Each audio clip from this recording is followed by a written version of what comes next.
Hey everybody, today I wanted to look at the three different types of bearings that I've received here for the Pepyakka 3.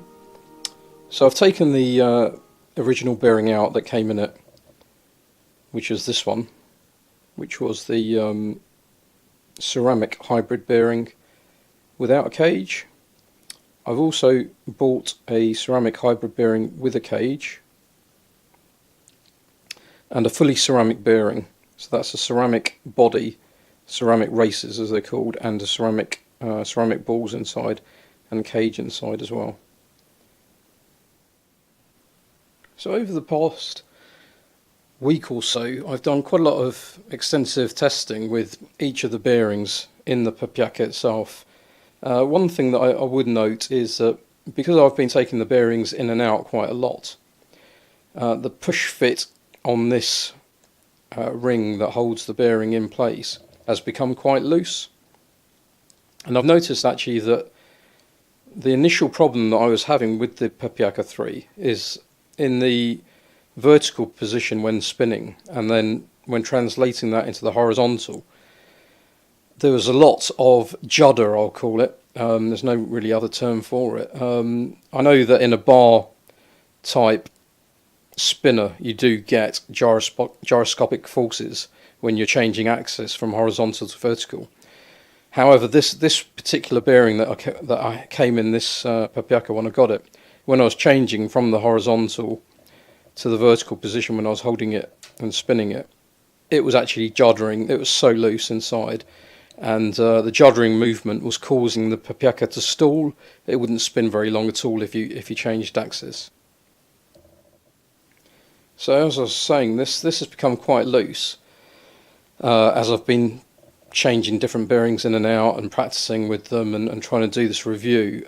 So what I've found is that actually when I resat the original bearing in here tightly and put this ring in and made sure it was in place tightly, that the original bearing actually span a lot better than it was, and I had a lot less issue with the juddering. So I mean, one thing you could try if you are having juddering in your Pepyakka 3 when spinning it or when changing axis, is to reseat the bearing. That is, take it out and then put it back in. If you look at my other video that I did last week that shows how to change the bearing in this particular spinner, and then to reseat this ring and make sure it's really in tight. And also what you could do, just to help make sure it is in there securely, is to use some Loctite in there. You can either use a Loctite bearing compound, or even the blue lock thread, just something to hold it in place. Give it 24 hours before you spin it to make sure that it's, the Loctite has cured. And once the Loctite is cured, I found that even with the original bearing I was getting a lot less judder, but I still was getting some with this bearing. So that's why I bought these other two, to see if I could get a better or smoother spinner. So I've got some videos coming up now which will show each of these three bearings when I was testing them and how they span. These are all 606 bearings, by the way, which are 6mm by 17mm, with an inner diameter in this opening here of 6mm as well. The original bearing is a 606 ceramic hybrid bearing with no cage. So this is the original bearing in here, and when going from vertical to horizontal position, I'm getting quite a lot of juddering that actually you can see the movement there in the bearing itself. It actually stops the spinner from spinning if you keep changing axis, which is it's not ideal. It's really slowing down. I don't know if you can hear it's quite rattly as well, especially when changing axis.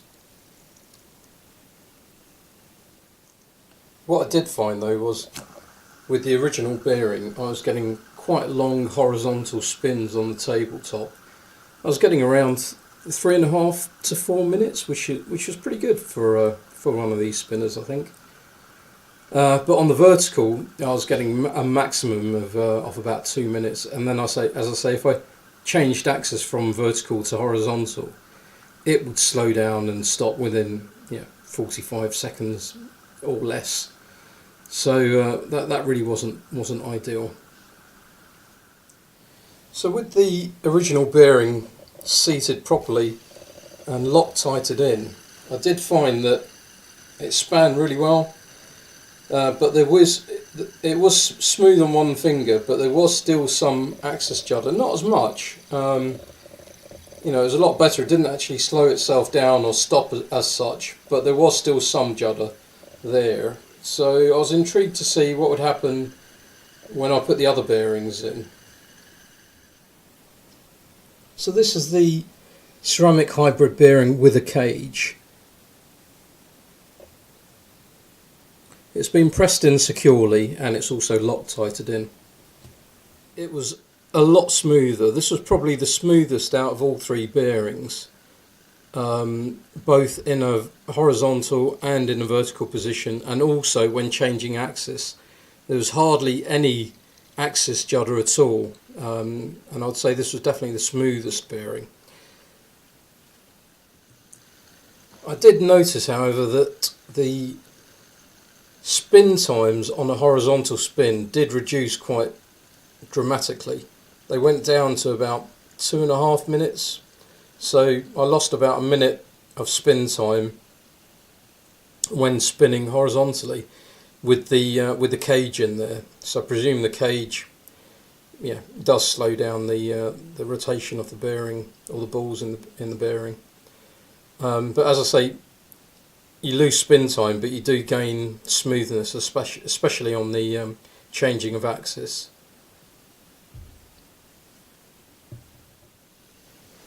This bearing was also probably the quietest out of all three as well, I found. I think without a cage, the balls are free to move around in the races and make a bit more noise. With the cage, they're separated, and this was definitely the quietest of the three bearings. So what we have here is the fully ceramic bearing installed in the Pepyakka 3 and pushed down securely on the retaining ring, and it's also Loctited in as well. I did find that adding the Loctite and making sure that this retaining ring is properly seated really does make a difference in how the spinner spins. I'm finding this is probably the fastest bearing out of the three that I've tested. I'm getting the longest vertical spin times, about 3.5 minutes spinning vertically. Horizontally, I'm getting about the same as the caged hybrid ceramic bearing, but again, there's very little judder on axis change. However, there is more feedback. So with this fully ceramic bearing, there's no judder, but there is a bit more vibration. It's also probably the noisiest of the three bearings, so there does seem to be a trade-off when it comes to which bearing you want to use. You can either have really smooth with the hybrid ceramic bearing which was caged, or you can have slightly faster spin times or longer spin times with this fully ceramic bearing or the uncaged hybrid ceramic bearing. But the fully ceramic bearing does have the issue of it being the loudest, if that bothers you. It really depends what you want to go for when you're spinning, but this one does spin really nicely.